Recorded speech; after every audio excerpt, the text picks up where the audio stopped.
Հայը Վարդան Աճեմյան, ծննդավայրը Վան, 1905 թվական, կոչումը բեմադրիչ, պատգամը մշտապես եղեք որոնումների մեջ, համարձակ եղեք ձևի որոնումներում, ձեռք բերեք նորը, ժամանակակից է, բայց երբեք մի գոհացեք ձեռք բերածով, իմացեք, որ ինքնագոհությունն արվեստագետի մահացման առաջին փուլն է։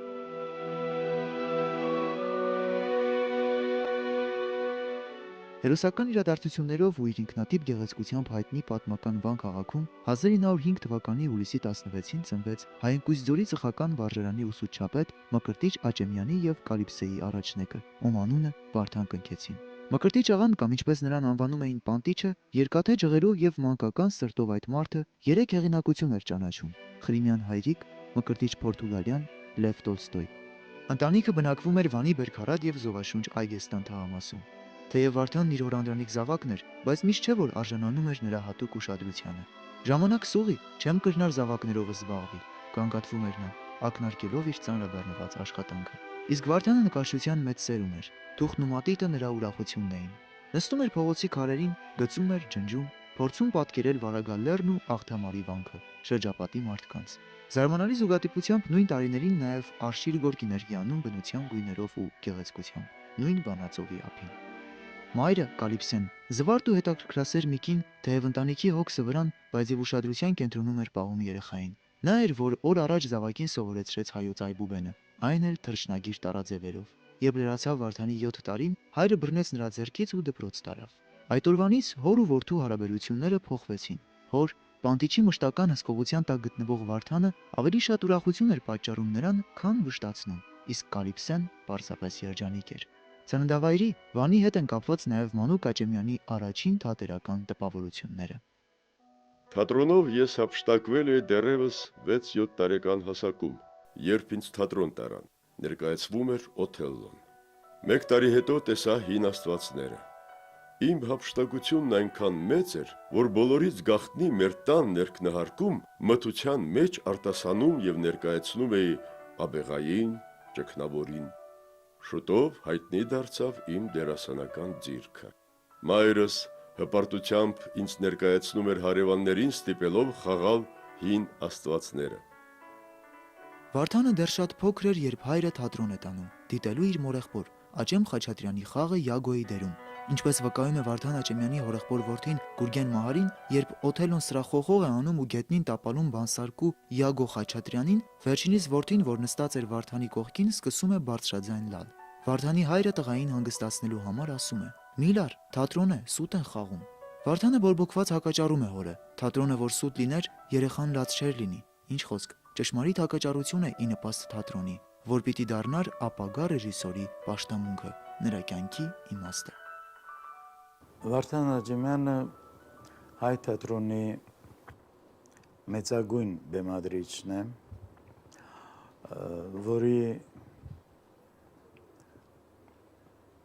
ներդրումը հայ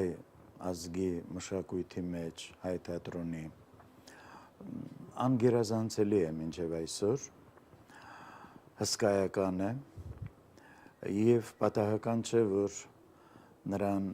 բոլորս ասում ենք Մեծն Աճեմյան։ Ավաղ Վարդան Աճեմյանի մանկությունը, ինչպես շատ շատերինը, խաթարվեց հայ ժողովրդին ասած պատուհասից։ 1915 թվականին Վանում Այգեստանի վրա սկսեցին տեղալ առաջին գնդակները։ Մկրտիչ աղան նույնպես ընտանիքի հետ բռնեց գաղթի ճամփան։ Կեսգիշերին մոտ հայ գաղթականների ստվար մի խումբ կանգ առավ Աբաղայի դաշտավայրում։ Հանկարծ Մկրտիչ աղան նկատեց, որ կորցրել է միջնեկ որդուն, ոստանիկին։ Մինչ այդ իր առանցման մեջ Վարդանն էր անհետացավ։ Հիշողությանս մեջ առնավար դրոշմվել է Վանի պաշտպանությունը, ապրիլյան հերոսամարտը։ Տասնամյա մանկանս գիտակցությանը չէին կարող հասնել մեծ եղեռնի ճակատագրական հետևանքները, բայց հիշողությանս մեջ մնացել են ահավոր պատկերներ, որ այնքան ճշմարտացի վերարտադրել է իր հայտնի գրքում Գուրգեն Մահարի Աճեմյանը։ Իմ մտքից երբեք չի ջնջվի պատկերն այն շեք ռուս սալդատի, որ փրկեց ինձ մահախուճապ ճանապարհին եւ հասցրեց Մասիս լեռան այս կողմ։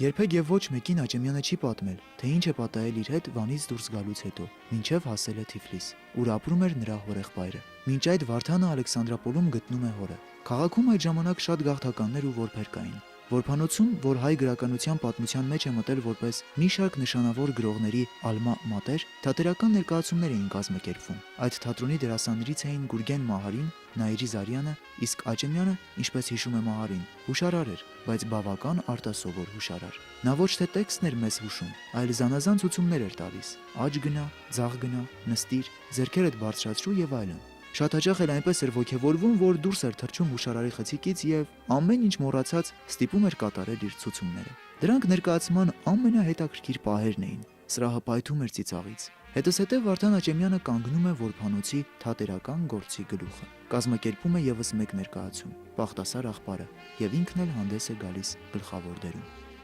Ես երազում էի դերասան դառնալ եւ կդառնայի, եթե համապատասխան արտաքին ունենայի։ Նպատակս ողբերգուն էր։ Մինչդեռ ինձ շարունակ կոմիկական դերեր էին տալիս։ Ես երևակայությամբ խաղում էի ամբողջ ողբերգական խաղացանկը, իսկ բեմի վրա ներկայացնում էի կոմիկական պերսոնաժներ։ Մեր հայ թատրոնի պատմության մեջ մենք ունեցել ենք շատ հրաշալի ռեժիսորներ եւ ըստ որում բոլորի կրթությունը եղել է Մոսկվայում։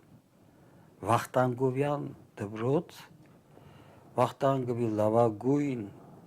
աշակերտ գործի շարունակող Ռուբեն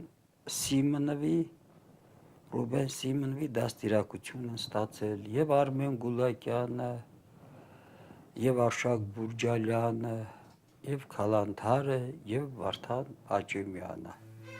1924 թվականին Աճեմյանը ավարտեց նկարչական տեխնիկումը։ Նույն տարվա օգոստոսին Մոսկվայից Երևան ժամանեց հայկական դրամատիկական ստուդիան Ռուբեն Սիմոնովի գլխավորությամբ։ Հյուրախաղերից հետո հայտարարվեց ընդունելություն։ Պատանի Վարդանը հենց դրան էր սպասում։ Մեկնեց Մոսկվա, կոտորած, արհավիրք, որբանոց, բոլորը մնացին անցյալում։ Դրա հետ էլ մանկական կյանքն իր ուրախ ու ցավալի տպավորություններով։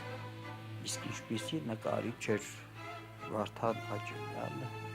այդ բոլորը գիտեն, այն ինչ որ նա մտածում էր տեսողական բանով, երևակայությամբ, խարակտերի զգացողությամբ, 2-3 շտրիխով դա պատկերում էր այն դերասաններին, որոնց հետ նա աշխատել էր։ Ես իմ մասնագիտական կրթության պարտական եմ Ռուսաստանին։ Մինչև Մոսկվա մեկնելս իհարկե ունեցել եմ երևելի ուսուցիչներ, բայց իմ մասնագիտական կրթությունն ստացել եմ Մոսկվայում, որին իմ ուսանողական տարիներին իրավամբ թատերական Մեքքա էին անվանում։ Եվ եթե ես ինձ բախտավոր եմ համարում, որ տեսել ու լսել եմ այնպիսի մեծ ու նշանավոր մարդկանց, ինչպիսիք են Աղասի Խանջյանը, Շիրվանզադեն, Եղիշե Չարենցը, Վահան Թոթովենցը, Աքսել Բակունցը եւ ուրիշներ, ապա նույնքան բախտավոր եմ համարում, որ տեսել եմ Միխայիլ Չեխովի խաղը, Վախտանգովի, Ստանիսլավսկու, Մեյերխոլդի կախարդական ներկայացումները եւ նրանց շնորհիվ մեկընդմիշտ որոշել իմ կյանքի ուղին։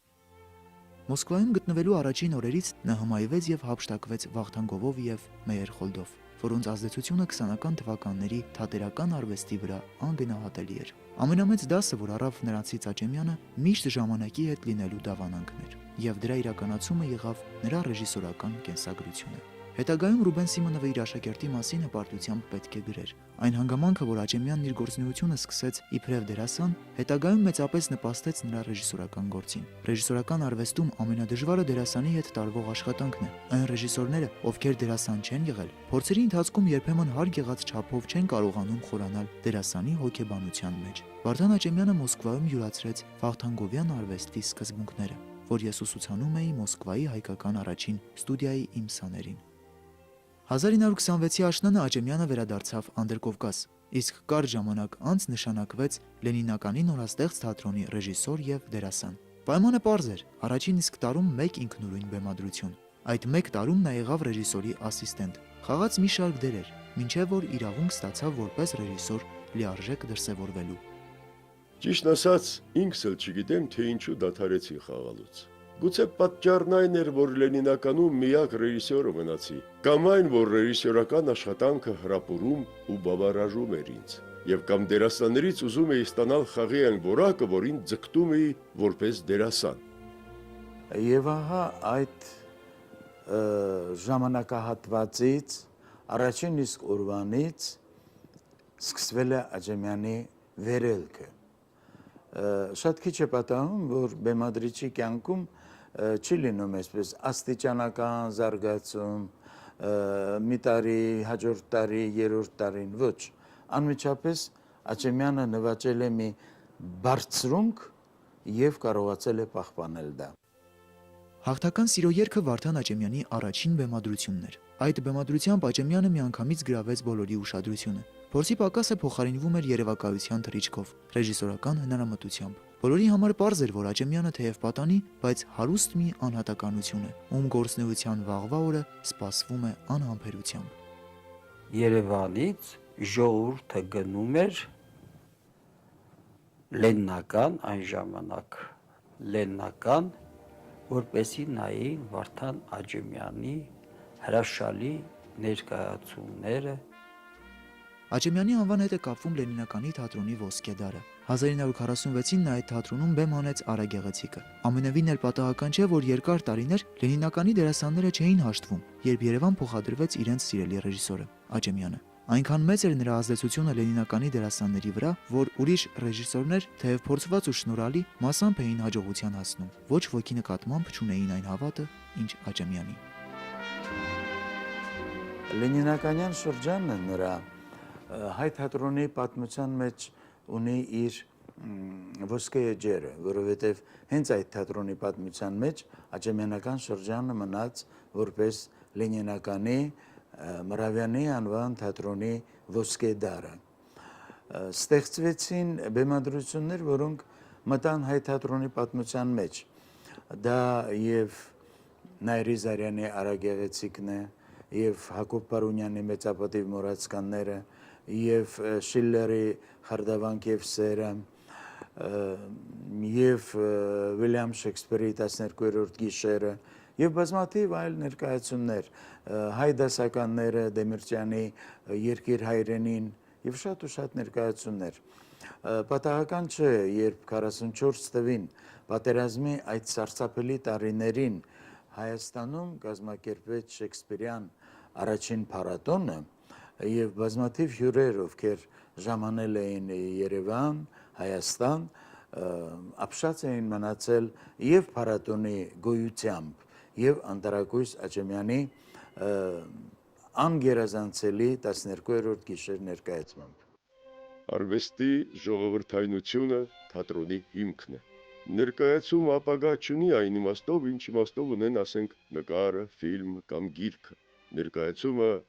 միայն ներկա ունի։ Ներկայացումը չի կարող հույսը դնել այն բանի վրա, թե իրեն կհասկանան մի 50 տարի հետո։ 50 տարի հետո նրա մասին կարող են գրել ավել կամ պակաս ստույգ պատմական հետազոտություններ։ Ներկայացումը պետք է այսօր հասկանան հենց այն մարդիկ, ովքեր ստեղծում են այն ամենը, ինչով ապրում է մեր երկիրը, նրա նյութական արժեքները, նրա հոգևոր արժեքները, եւ մենք պարտավոր ենք մեր արվեստով թափանցել յուրաքանչյուր հանդիսատեսի սիրտը։